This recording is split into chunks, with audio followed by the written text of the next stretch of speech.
तो चलिए आज एक बहुत ही शानदार सफर पर निकलते हैं, ब्रह्मांड की सैर पर।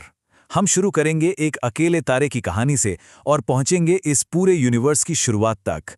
ये एक कमाल का सफर होने वाला है। तो इस सफर में हम 4 हिस्सों से गुजरेंगे।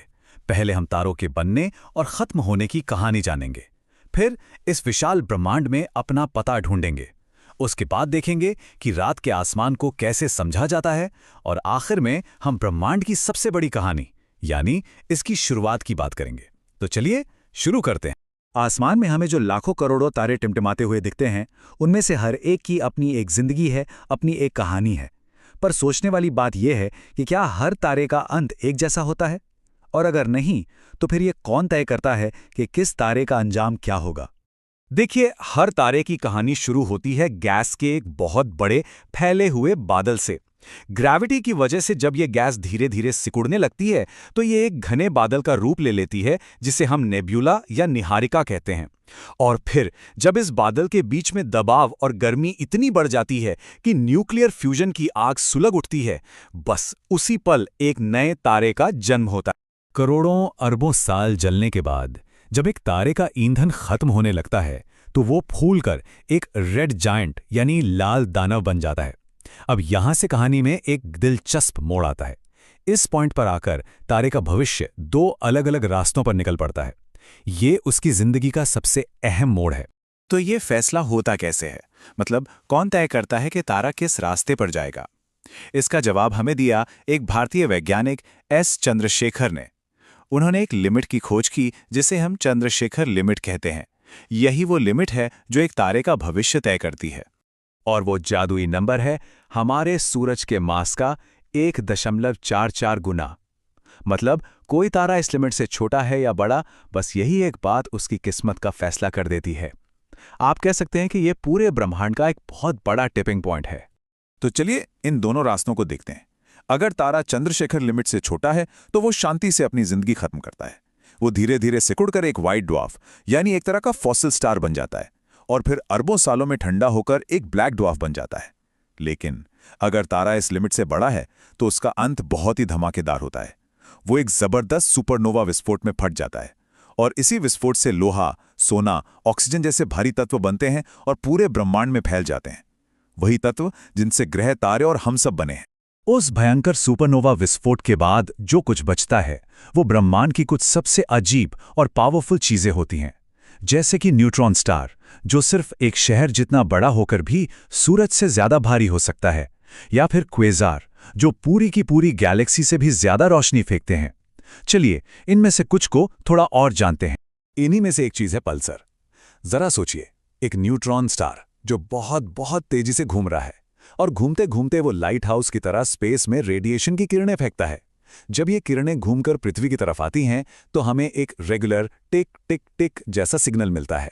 और जो सबसे विशाल तारे होते हैं उनका आखिरी अंजाम होता है ब्लैक होल। इसकी डेंसिटी इतनी ज्यादा होती है कि इसकी ग्रेविटी से लाइट तक नहीं बच पाती। एक बार कोई चीज इसकी सीमा के अंदर चली गई तो वो फिर कभी बाहर नहीं आ सकती। ये तारों की जिंदगी का अल्टीमेट एंड है। ठीक है, तो एक तारे की कहानी तो हमने समझ ली। अब थोड़ा जूम आउट करते हैं। इस खरबों तारों के महासागर में हम आखिर हैं कहां? हमारा कॉस्मिक एड्रेस क्या है? चलिए गैलेक्सीज से शुरू करते हैं। साइंटिस्ट्स का अंदाजा है कि जिस ब्रह्मांड को हम देख सकते हैं उसमें करीब 100 अरब गैलेक्सीज हैं। 100 अरब! ये नंबर इतना बड़ा है कि इसे सोचना भी मुश्किल है।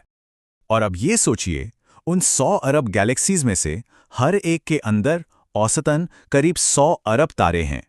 100 अरब गैलेक्सीज और हर एक में 100 अरब तारे। ये स्केल सच में दिमाग घुमा देता है। तो इतने बड़े ब्रह्मांड में हम रहते कहाँ हैं? हम एक सुपर क्लस्टर का हिस्सा हैं, जो असल में 3 गैलेक्सीज का एक छोटा सा ग्रुप है।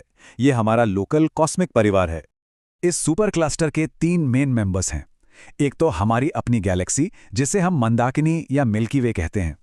दूसरी है हमारी सबसे करीबी पड़ोसी देवयानी यानी एंड्रोमेडा गैलेक्सी। और तीसरा मेंबर है NGC M33। अच्छा, अब इतने बड़े स्केल से वापस जमीन पर आते हैं और ये देखते हैं कि हजारों सालों से हम इंसानों ने रात के आसमान को कैसे देखा है और कैसे समझा है। बहुत पुराने जमाने से ही लोगों ने आसमान में तारों को जोड़कर कुछ पैटर्न, कुछ आकृतियां देखी हैं। इन्हीं को हम तारामंडल या कॉन्स्टलेशन कहते हैं। जैसे ये दो सबसे फेमस हैं, सप्तर्षि जो एक बड़े चम्मच जैसा दिखता है, और मृग जिसे एक शिकारी की तरह देखा जाता है। इन तारामंडलों के बीच एक तारा बहुत खास है, ध्रुव तारा। ये हमेशा उत्तर दिशा में एक ही जगह पर टिका हुआ दिखाई देता है। ऐसा इसलिए है क्योंकि ये ठीक हमारी पृथ्वी के घूमने वाले एक्सिस यानी धुरी के ऊपर है, और इसी वजह से सदियों तक नाविक और यात्री इसे देखकर रास्ता पता करते थे। और ध्रुव तारे को ढूंढना भी बहुत आसान है। जो सप्तऋषि तारामंडल है उसके आखिरी दो तारे एक सीधी लाइन में ध्रुव तारे की तरफ इशारा करते हैं। ये आसमान का अपना जीपीएस है। तो हमने तारों को देखा, उन्हें समझा, उनसे रास्ता खोजा, लेकिन ये सारी कोशिशें हमें एक बहुत बड़े सवाल की तरफ ले जाती हैं। आखिर ये सब, ये तारे, ये गैलेक्सीज, ये पूरा का पूरा ब्रह्मांड आया कहाँ से? इसकी शुरुआत कैसे हुई? आज के समय में इस सवाल का जो सबसे मजबूत साइंटिफिक जवाब है वो है बिग बैंग थ्योरी।